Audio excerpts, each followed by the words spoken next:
नमस्कार, मैं निशान भास्कर। आप देख रहे हैं द डेली टाइड। 5 राज्यों में हुए विधानसभा चुनाव की मतगणना अब पूरी हो गई है और इलेक्शन कमीशन ने पूरे आंकड़े जारी कर दिए हैं। इस बार का चुनाव काफ़ी मायनों में ऐतिहासिक रहा। कई सारे पुराने मिथक टूटे और कई सारे नए मिथक बने भी। कई सारे नए रिकॉर्ड बने और कई सारे नए रिकॉर्ड टूटे भी। तो आज हम आपको बताने वाले हैं क्या क्या बदलाव हुआ है।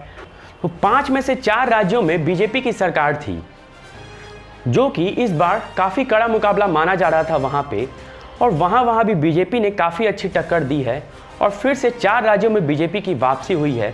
वहीं एक कांग्रेस शासित राज्य पंजाब, जहां कांग्रेस में अंदरूनी कलह और खींचतान के वजह से आम आदमी पार्टी को काफ़ी फायदा हुआ है। तो आइए आपको हम बताते हैं राज्य दर राज्य किस राज्य में क्या स्थिति रही और क्या समीकरण रहे। आप देखिए पूरा चुनावी विश्लेषण। सबसे पहले बात करते हैं पंजाब की। तो यहाँ पर कांग्रेस में अंदरूनी कलह कांग्रेस पार्टी को काफ़ी भारी पड़ा। चुनाव से 6 महीने पहले जो कहा जा रहा था कि कांग्रेस आसानी से जीत लेगी और कैप्टन अमरिंदर सिंह मुख्यमंत्री थे, उनका कार्यकाल भी सही था, अचानक से कैप्टन अमरिंदर सिंह को हटाकर एक नए मुख्यमंत्री दलित चेहरा को आगे पेश किया गया, जो कि पूरी तरह से फेल हो गया। चुनाव में कांग्रेस के मुख्यमंत्री दोनों जगह से अपना चुनाव हार गए।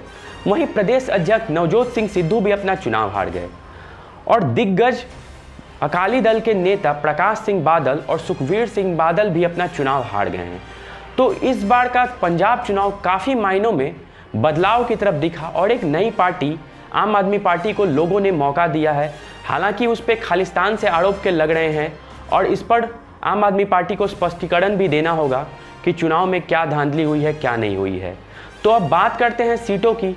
तो 117 विधानसभा वाले सीटों में आम आदमी पार्टी को 92 सीटें मिलती हुई दिखी हैं। वहीं दूसरे नंबर पर कांग्रेस है, जिसको 18 सीटें तक मिली हैं। तीसरे नंबर पर शिरोमणि अकाली दल है, जो 3 सीटें लाई है। और चौथे नंबर पर भारतीय जनता पार्टी और अमरिंदर सिंह का गठबंधन है, जिसे कि 2 सीटें मिली हैं। तो आम आदमी पार्टी ने पहले से ही मुख्यमंत्री उम्मीदवार भगवंत मान को घोषित किया था और अब पंजाब के नए मुख्यमंत्री भगवंत मान ही बनेंगे। अब इसके बाद बात करते हैं दूसरे राज्य मणिपुर की।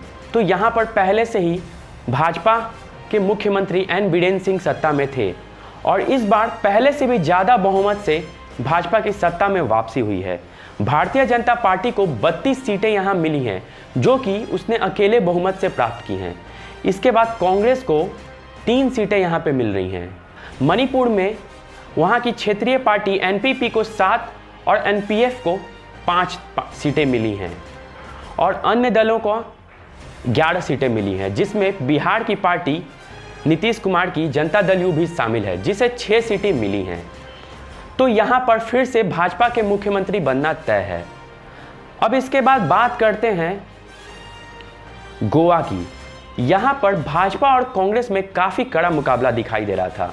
2 बारों से सत्ता में भाजपा ही है, जिससे कहा जा रहा था कि इस बार भाजपा सत्ता में वापस नहीं आएगी। लेकिन तमाम दावों को झुठलाते हुए भाजपा ने इस बार पिछली बार से भी काफ़ी अच्छा प्रदर्शन किया है और पिछली बार जो भाजपा की 13 सीटें थी, इस बार वो बढ़कर 20 सीटें तक पहुंच गई हैं। और अन्य दलों में कांग्रेस को 11 सीटें, आम आदमी पार्टी जो कि यहाँ दूसरी बार चुनाव लड़ रही है, उसका भी खाता खुला है, उसे भी 2 सीटें मिली हैं। और महाराष्ट्रवादी गोमांतक पार्टी को 2 सीटें मिली हैं और गोवा फॉरवर्ड पार्टी को 1 सीटें और अन्य दलों को 4 सीटें मिली हैं। तो भाजपा ने अन्य दलों के समर्थन से सरकार बनाने का दावा पेश कर दिया है। अब देखना यह है कि मुख्यमंत्री प्रमोद सावंत ही रहते हैं या कोई नया चेहरा होगा। अब इसके बाद बात करते हैं पहाड़ी राज्य उत्तराखंड की। यहाँ पर चुनाव से पहले ही भाजपा और कांग्रेस में काफ़ी कड़ी टक्कर दिखाई दे रही थी। 5 साल में भाजपा ने 3 मुख्यमंत्री बदले, जिसको लेकर कहा जा रहा था कि भाजपा काफ़ी डरी हुई है और भाजपा इस बार हार सकती है। वैसे भी उत्तराखंड में ये पहले से ही ट्रेंड था कि 2000 के गठन के बाद से हमेशा हर 5 साल में यहाँ सरकार बदलती रहती थी। लेकिन इस बार यह मिथक भी टूटा है। पहली बार कोई पार्टी लगातार 2 बार सत्ता में आई है और भाजपा 47 सीटें जीतकर पूर्ण बहुमत से सरकार बनाने जा रही है। लेकिन भाजपा के लिए एक दुखद खबर यह है कि भाजपा के वर्तमान मुख्यमंत्री पुष्कर सिंह धामी खाटिमा से अपना चुनाव हार गए हैं और कांग्रेस के भी पूर्व मुख्यमंत्री दिग्गज नेता हरीश रावत भी लाल धौला कुआं से अपना चुनाव हार गए हैं। कांग्रेस पार्टी को 18 सीटें यहां मिलती हुई दिख रही हैं, वहीं अन्य दलों को 4 सीटें तक मिल रही हैं। तो अब देखना यह होगा कि उत्तराखंड में भाजपा फिर से पुष्कर सिंह धामी को ही मुख्यमंत्री बनाती है या कोई नया चेहरा फिर सामने आता है। अगर ऐसा होगा तो 5 साल में ये चौथे मुख्यमंत्री होंगे जो कि उत्तराखंड में बनेंगे। अब इसके बाद बात करते हैं भारत के सबसे ज़्यादा आबादी वाले राज्य उत्तर प्रदेश की, जिसके चुनाव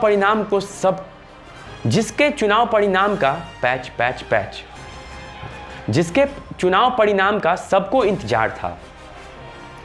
और हो भी क्यों ना, कहा जाता है कि उत्तर प्रदेश का ही चुनाव दिल्ली की गद्दी तय करता है। तो चुनाव से पहले भाजपा और समाजवादी पार्टी में ही कड़ा मुकाबला दिखाई दे रहा था। बसपा और कांग्रेस तो कहीं फाइट में ही नहीं थी। तो एग्जिट पोल में जैसा कि हमने आपको बताया था, तकरीबन वही आंकड़े सामने आए हैं।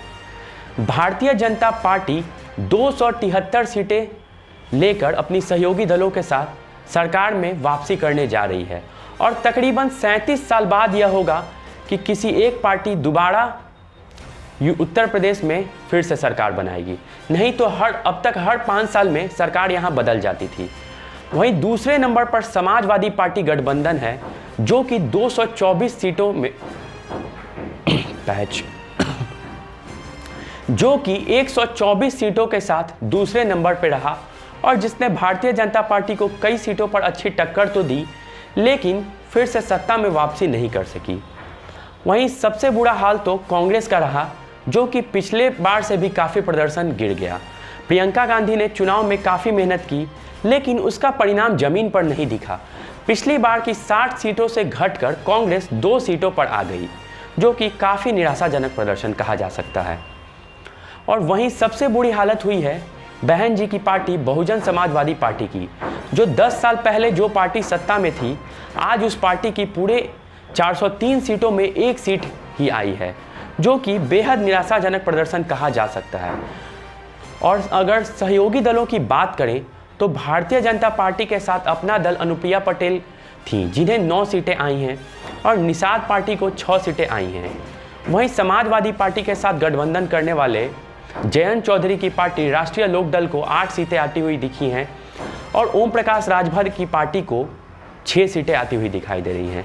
तो इस चुनाव में उत्तर प्रदेश के लोगों ने काफ़ी कड़ा संदेश दिया है और दल बदलुओं को भी काफ़ी कड़ा संदेश दिया है। भाजपा छोड़कर जाने वाले दिग्गज स्वामी प्रसाद मौर्य और धर्म सिंह सैनी जैसे नेता अपना अपना क्षेत्र में अपना चुनाव हार गए हैं।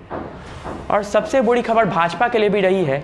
भाजपा के deputy CM Keshav Prasad Maurya Sirathu seat से अपना चुनाव 7000 वोटों से हार गए हैं। तो इस बार के यूपी का जनादेश साफ है, लोगों ने विकास को पसंद किया है। मुख्यमंत्री योगी आदित्यनाथ के 5 साल के सुशासन और विकास पर जनता ने अपनी मुहर लगा दी है। लोग उन्हें बुलडोजर बाबा तक कहते हैं और अपराधियों पर कार्रवाई का असर दिखा है। कई राज्यों में भाजपा का प्रदर्शन पहले से अच्छा हुआ है और कुल मिलाकर उत्तर प्रदेश के 23 जिलों में भाजपा ने अपना सुपड़ा साफ किया है।